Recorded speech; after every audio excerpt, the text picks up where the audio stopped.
भूल जाता भूला।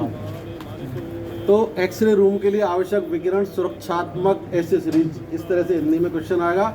इंग्लिश में आएगा radiation safety accessories required in x-ray room. Okay, तो रेडियोग्राफी फिक्स में जो शील्डिंग है 1.5 mm, lead apron 0.25 mm, interventional radiology में couch hanging lead rubber flap 0.5 mm। Good morning. तो इंटरवेंशनल रेडियोलॉजी में couch hanging lead rubber flap कितने mm का होता है? 0.5 mm। और जो छत से लटके होते, छत से निलंबित लेड स्क्रीन लेड का कितने लेड का होता है वो? 0.5 mm का। भाई जो काउच से लटका हुआ है वो भी 0.5 mm का है, जो ऊपर से लटका हुआ है वो भी 0.5 mm का लेड का होता है, और लेड एप्रिन वही 0.25 mm की। ठीक है ना? तो ये इसकी शील्डिंग है। और इसी तरह से सीटी में, सीटी का full form computed tomography, computed tomography. इसमें लेड एप्रिन का उपयोग अपन कर रहे हैं, तो 0.25 mm, और उसमें भी विंडो लगी होती है 2x3 की, कहीं 3x5 की होती है। तो ये जो लेड ग्लास विंडो है वो कितने की होगी? 1.5 mm की। लिख लो, जिसने नहीं लिखा हो वो लिख लो। सीटी में जो शील्डिंग है, लेड ग्लास शील्डिंग जो है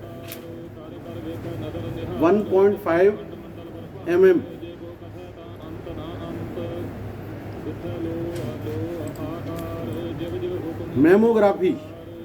मेमोग्राफी में जो शील्डिंग है वो 0.25 mm की। अब आप देखिए कि वहाँ अपन शील्डिंग, दूसरी जो एक्सरे की मशीनें थी उनमें 1.5 mm का शील्डिंग ले रहे थे अपन, इसमें है 0.25 mm का शील्डिंग।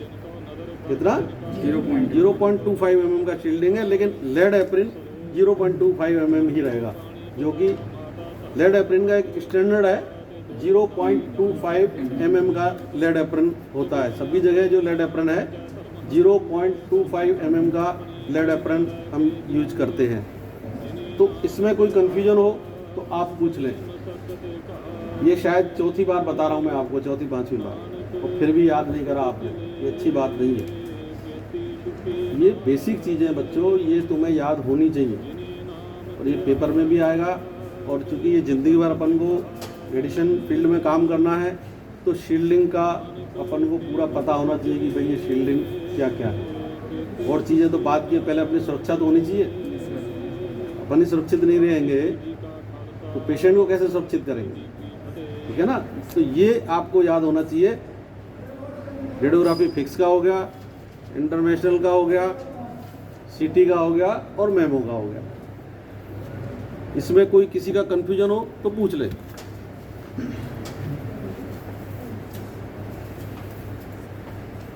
और बीएमडी जो हमने बताया था आपको पहले, बोन मिनरल डेंसिटोमीटर, ये क्या काम करती है, किस काम आती है? हड्डियों के घनत्व की जांच करती है। बीएमडी में इतना कम रेडिएशन रहता है कि उसको अपन एक साधारण कमरे में भी लगा सकते हैं। जैसा हमने बताया कि एक्सरे रूम के लिए कितने सेंटीमीटर की होनी चाहिए, या 9 इंच की ईंट की। ये साथ में लिखना होगा आपको। कहीं आपने 9 इंच कंक्रीट लिख दिया क्या, तो 9 इंच या 23 सेंटीमीटर ईंट की दीवार होनी चाहिए। ठीक है ना? और कंक्रीट कितनी बताई थी? 15 सेंटीमीटर की। और आईआर में या सीटी में 27 सेंटीमीटर की ईंट की दीवार। ठीक है ना? या इंच में कहें तो 10.6 इंचेज की ईंट की दीवार होनी चाहिए। ठीक है बच्चों? ठीक है ना? और कंक्रीट की 18 सेंटीमीटर कंक्रीट की होनी चाहिए आईआर में और सीटी में, क्योंकि इनमें रेडिएशन ज़्यादा लगता है। ठीक है? तो ये आ गया आपके और एक वेन होती है जिसमें एक्सरे मशीन लगी होती है। अभी जैसे हमारे यहाँ राजस्थान सरकार ने एक वैन कैंसर डिटेक्शन के लिए जो है वैन चलाई है, जो गांव-गांव जाके CSC PSC पे जाके कैंसर के रोगियों की जांच करते हैं। उसमें एक एक्सरे मशीन लगी हुई है और एक अपना मेमोग्राफी की मशीन लगी हुई है, ठीक है ना। तो इस तरह की जब कोई वैन होती है, उस वैन में धरातल से 2 मीटर की ऊंचाई पे, जैसा हमने आपको यहाँ बताया था कि अगर कोई विंडो है तो 2 मीटर की ऊंचाई पे होनी चाहिए। इस तरह से अगर वैन में कोई एक्सरे मशीन लगी हुई है या मेमोग्राफी मशीन लगी हुई है तो नीचे से ऊपर 2 मीटर ऊपर से बाकी के बाद के हिस्से में लेड लगा होना चाहिए। 1.5 mm का लेड उसमें होना चाहिए, वरना वहाँ आप चूँकि अब यूँ चढ़ के गए, गाड़ी इतनी ऊंची होती है, गाड़ी में गए, वहाँ पे मशीन लगी हुई है तो नीचे तक तो कोई रेडिएशन है ही नहीं। यहाँ से यहाँ मशीन लगी हुई है, यहाँ ट्यूब है, तो इसलिए जो धरातल है उससे 2 मीटर की ऊंचाई से और जहाँ तक वेन है वहाँ तक लेड, चारों तरफ लेड लगा होता है, ठीक है ना। तो वो लेड 1.5 mm का होना चाहिए, वरना बाहर जो पेशेंट है उनको रेडिएशन लगेगा, ठीक है। यानी कि मोबाइल जो वेन है उसमें जहाँ ये रेडिएशन वाले उपकरण लगे हैं उसकी ज़मीन की सतह से 2 मीटर की ऊंचाई से ऊपर लेड की शील्डिंग होनी चाहिए।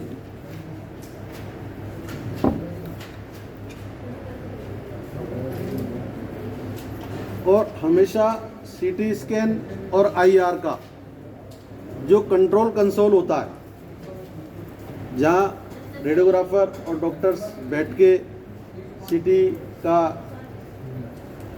जो इन्वेस्टिगेशन करते हैं, तो उसका कंट्रोल कंसोल हमेशा उस CT या IR वाले कमरे से बाहर होना चाहिए। कई जगह आप जाएंगे जहाँ आपकी फिक्स एक्सरे मशीन लगी हुई है, वहाँ जगह की थोड़ी कमी रहती है तो लेड बैरियर लगा देते हैं, लेड बैरियर के पीछे खड़े होकर अपन एक्सरे करते हैं, ठीक है। अब यहाँ तो जैसे ये अलग से लगा रखा है, इसी तरह से CT में और IR में मस्ट बहुत ज़रूरी है कि अपन उसका कंट्रोल कंसोल बाहर के कमरे में रखें। और ग्लास विंडो जो लगी होती है, लेड ग्लास विंडो, वहाँ से पेशेंट को देखते रहें, गाइड करते रहें। हमेशा उसका कंट्रोल कंसोल अपन बाहर रखते हैं, ठीक है ना। ये हमेशा ध्यान रखना, उसमें अपन को नहीं रहना है। और जैसा हमने बताया था तुम्हें, कल परसों भी तुम्हें क्लास में बताया था मैंने कि अगर कोई मोबाइल एक्सरे, जैसे अपन बेड साइड एक्सरे करने जाते हैं तो उसमें अपन लेड एप्रिन पहन के और उस तार को जैसे एक्सपोज करते हैं 2 मीटर तक उसको खींच लेते और 2 मीटर की दूरी से करते हैं। यदि यही मशीन कहीं फिक्स कर दी जाती है, कई जगह पे बड़ी मशीनें नहीं होती हैं और मोबाइल मशीन ही होती है, उसे एक रूम में फिक्स कर दिया जाता है।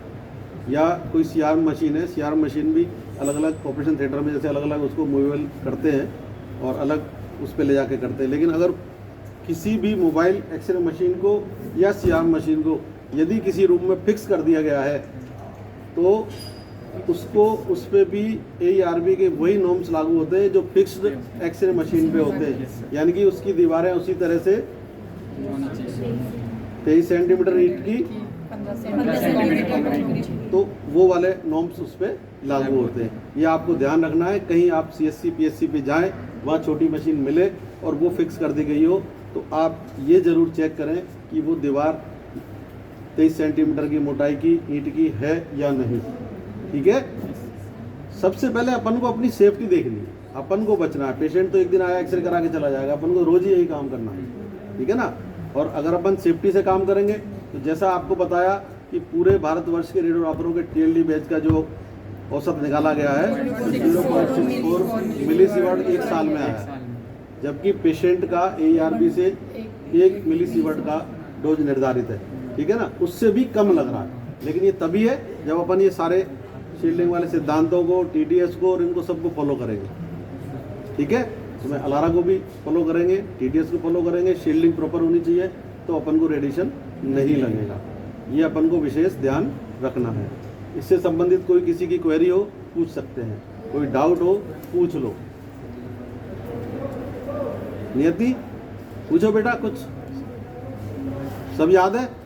अब मैं पूछ लूं आप लोगों से, याद हो गया सबको? अब तो 4-5 बार बता दिया आप लोगों को। कौन बच्चा बताएगा पहले? तू बता बेटा। हाँ बोलो, कुछ बोलो इसके ऊपर, IR और इसके ऊपर बोलो आप। तो IR के बारे में अभी क्या बताया आपको? IR में जो मोटाई है ना, किसकी बेटा? दीवार की जो हाँ। मोटाई है ना वो 27 सेंटीमीटर ईंट की और हाँ। 18 सेंटीमीटर कंक्रीट की होनी चाहिए, ठीक है है ना। आप यूँ बोलेंगे कि IR जिस बिल्डिंग में लगा हुआ है, जिस रूम में लगा हुआ है, उसकी चारों दीवारें, अब अपन बार बार दीवार होनी चाहिए, तो एक ही दीवार हो गई है, वाल A, वाल B, वाल C और वाल D। बोलो अब दोबारा बोलो। सीटी की जो चारों तरफ की जो वॉल है, जहाँ CT मशीन लगी हुई है, आप ऐसे बोले बेटा, जिस रूम में CT स्कैन मशीन लगी हुई है उसकी जो वॉल है, अब बोलो ऐसे, वो ईंट में 27 सेंटीमीटर मोटी होनी चाहिए तथा कंक्रीट में, अगर कंक्रीट की हो हाँ, तो कंक्रीट की दोनों नहीं बनानी, एक ही होती है। हाँ। अगर ईंट की है तो 27 सेंटीमीटर होनी चाहिए और कंक्रीट की है तो 18 सेंटीमीटर की होनी चाहिए, मोटाई, है ना। और उसमें जो गेट लगा हुआ है 1.5 mm लेड का गेट होना चाहिए, और उसके बाद lead glass window window 1.5 mm। 1.5 mm ऐसे बोलना है आपको। छत, हाँ अगर छत है तो छत 1.5 mm कंक्रीट की, कंक्रीट बोलना है उसमें, वो कंक्रीट की रहती है, उसको कंक्रीट की ही बनाओ, ठीक है ना। अब 9 इंच की तो छत बनाएंगे नहीं अपन ईंट की, तो कंक्रीट की बनती है ज़्यादातर, अगली छत जो डलती है कंक्रीट की डलती है, तो 1.5 mm से कम की नहीं होनी चाहिए। और कंसोल रूम बाहर होना चाहिए सर, हाँ। सीटी और IR का, उसी CT रूम और में नहीं IR होना का चाहिए। हमेशा कंसोल, कंट्रोल बोले, कंट्रोल जो होता है जहाँ से पूरी मशीन को अपन हैंडल करते हैं, आउट ऑफ रूम होना हाँ, वो उस रूम के अटैच बाहर होना चाहिए। यस। एक तो बाहर हो, वहाँ उधर हो, मरीज जहाँ है तो उसके अटैच बिल्कुल Yes. बाहर होनी चाहिए। अब गर्ल्स में से कोई बोलो। किरण कहाँ गई? ये रही किरण, हाँ बोल बेटा। जहाँ जहाँ जिस रूम में एक्सरे मशीन रखी होती है, हाँ, वो तेरा रूम फोटो की नहीं आ जो वॉल होती है, चारों वॉल उसकी जो मोटाई होती है ईंट की, वो 27 सेंटीमीटर होनी चाहिए, और इंच में 9 इंच की होनी चाहिए, ठीक है। और जो किसकी बता रहे हो आप? एक्सरे मशीन जिस एक्सरे रूम में मशीन, रखी रहती है, ठीक है। उसकी चारों वॉल 23 सेंटीमीटर की होनी चाहिए, और 9 अगर इंच में देखें तो 9 इंच होनी चाहिए, और जो कंक्रीट की बनी होती है वो 15 सेंटीमीटर की होनी चाहिए कंक्रीट की, ठीक है। चारों दीवारें होनी चाहिए चारों ना, दीवारें, हाँ। और गेट भी होता है। जैसे जो उसकी अगर वो छत पे रखी हुई है तो छत की मोटाई 1.5 सेंटीमीटर की होनी चाहिए। ये छत पे रखी नहीं, अगर धरातल पे लगी हुई है तो नीचे की जरूरत नहीं। 1.5 सेंटीमीटर छत पे आप लगा रहे हो तो जिस छत पे लगा रहे हो वो छत और उसके ऊपर की छत, वो 1.5 mm कंक्रीट की होनी चाहिए। कंक्रीट की होनी चाहिए। अब आप बोलो क्वेश्चन। आप ये बताओ कि कोई मोबाइल मशीन है, आप बेड साइड करने जा रहे हैं, तो उसमें क्या क्या सावधानी बरतेंगे आप? बोलिए। इसका प्रोसेस सेम एक्सरे मशीन की तरह ही होता है। इसमें भी जहाँ पर ये मशीन होती है उसके चारों ओर वाल्व होते हैं, वो 23 सेंटीमीटर के होते हैं, और अगर ये कंपनी नहीं, मैं मोबाइल आपको बेड साइड करने भेजा, वहाँ हाँ, mobile sir, x-ray sir. Machine हाँ, है, तो सर, आप उसके बारे में बताएं, आप क्या सावधानी बरतेंगे? सर उसकी लेड एप्रिन 1.5 mm का होना चाहिए, और लेड शील्ड 0.25 mm की होनी चाहिए। नहीं, देखिए आप इसको सही प्रॉपर वे में बोलें। आप मोबाइल एक्सरे करने गए तो आपको लेड एप्रिन पहनना है जो कि 0.25 mm का होना चाहिए, और जब हम पेशेंट को सेट करके कैसेट लगा के एक्सपोज करेंगे तो 2 मीटर की दूरी हमें रखते हुए तो एक्सपोज करना है, ठीक है ना। चलो अब कौन बताएगा तुम में से? इधर आ, पीछे छुप जाती है बार बार। तुम ये बताओ कि जो वार्ड में या ये जो मोबाइल एक्सरे मशीन है कहीं हमने फिक्स कर दी, या CR मशीन है फिक्स कर दी, उसको फिक्स करने के बाद उस पर कौन से नॉर्म्स लागू होते हैं? उसमें जैसे एक्सरे मशीन को करते हैं तो उसमें जो चारों दीवारें, उसकी भी चारों दीवारें 23 सेंटीमीटर की होनी चाहिए, और इंच में 9 इंच की होनी चाहिए। कंक्रीट की दे तो 15 सेंटीमीटर होनी चाहिए। होने चाहिए। और क्या सावधानी है उसमें, और क्या होना चाहिए? गिलास वाला गेट वैसे ही सादा प्लाई का? नहीं, जैसे एक्सरे में रहता है ना, सेम वही तो क्या रहता है वही तो बताना है आपको। आपने हाँ, कह दिया कि लेड, जैसे लेड। फिक्स्ड, और एक्सरे में नहीं कहना, फिक्स्ड एक्सरे बोलना है। जैसे जो फिक्स्ड एक्सरे पे जो AERP के नॉर्म्स लागू होते हैं वही नॉर्म्स इस पे लागू होंगे, ठीक है ना। फिर आपको उसमें लिखना है कि ये नॉर्म्स लागू होते हैं। तो lead barrier, lead window, lead का डोर और नहीं, आप खाली ये बोल के छोड़ दिया आपने, लेड विंडो, लेड बैरियर, इनको सबको आपको बताना है कि इतने mm का लेड एप्रन पहनना है, इतने mm का लेड बैरियर होगा, इतने mm की लेड विंडो होगी। ये सब बताओगे तो ही पूरे नंबर मिलेंगे आपको, 0.25 ठीक है। चलो सलोनी आप बोलो, आप इसी को दोबारा रिपीट करो तरीके से, पूरे नंबर लेने हो तो। क्वेश्चन, यदि कोई मोबाइल एक्सरे मशीन या CR मशीन किसी रूम में फिक्स कर दी जाती है तो उस पे AERP के कौन से नॉर्म्स लागू होते हैं? किसी भी मोबाइल मशीन या एक्सरे मशीन को किसी भी रूम में फिक्स करने के लिए यदि फिक्स कर दिया जाता है यदि फिक्स कर दिया जाता है तो उसकी चारों दीवारें 23 सेंटीमीटर या 9 इंच की होनी चाहिए। ईंट और की ईंट बोलो आप, हाँ। और कंक्रीट की 15 सेंटीमीटर होनी चाहिए। और क्या क्या सावधानी होगी? हाँ, और उसके अलावा क्या करेंगे उसमें अपन? उसके मतलब लेड का गेट होना चाहिए 0.25 का, लेड का नहीं 1. लेड का गेट होना देखो, चाहिए। अभी भी आप लोग इतने कंफ्यूज हो, इन चीज़ों को तुम अच्छी तरह याद करो कि लेड बैरियर कितने mm का 0.25 और लेड एप्रन कितने का है, लेड ग्लास कितने का है। इसमें कंफ्यूज होते रहोगे तो बहुत दिक्कत आएगी, आपके नंबर कटेंगे। इसलिए इसको ढंग से याद करो इन चीज़ों को, और आपको बार बार बताने, छोटी सी चीज़ें याद नहीं हो पा रही हैं आपको। लेड एप्रन 0.25 mm का, हम्म। और लेड गेट और lead barrier lead glass window 1.5 mm 1.5 mm का लेड का होना चाहिए। होना चाहिए। और कौन बोलेगा? तेरा क्या नाम है? मोनिका। तुम बताओ, तुम TDS का सिद्धांत ही बोल दो। क्या है TDS का सिद्धांत? Time distance shielding. अच्छा, तुम बताओ शील्डिंग में क्या क्या है? जरा शील्डिंग में क्या क्या आता है? बोलो बोलो। लेड एप्रिल, लेड बैरियर और वो ग्लास। आप याद करो, देखो याद होना चाहिए आप सबको। एक ही सांस में सारी चीज़ें बता देनी चाहिए थी आपको। अभी इतनी बार पढ़ा दिया, इतनी बार बता दिया। तुम बोलो बेटा, तुम बोलो। लेड तुम्हारी एप्रिल, शूटिंग हो रही है? Lead apron, lead barrier, lead glass window, lead door, तो आजा बेटा, तुम बोल। Not shield, fire red shield, lead apron, lead barrier, lead glass window, lead gate, rubber ring flaps IR में, और आई ग्लास चलो, तो इसमें किसी का कोई कंफ्यूजन हो तो पूछ लो। हाँ बोल बेटा। सर, जैसे अपन ने लेड ग्लास विंडो में लाइट लगाते हैं अपन, तो एक टाइम पे आके तो इसकी एफिशिएंसी गिर जाती होगी ना? किसकी? इसकी। नहीं, इसका ऐसा कुछ नहीं होता। इसमें ऐसा नहीं है कि रेडिएशन लग रहा है तो आपका वो ख़राब हो गया। लेड एप्रन में ज़रूर होता है कि लेड एप्रन बार बार अपन उतारते हैं, रखते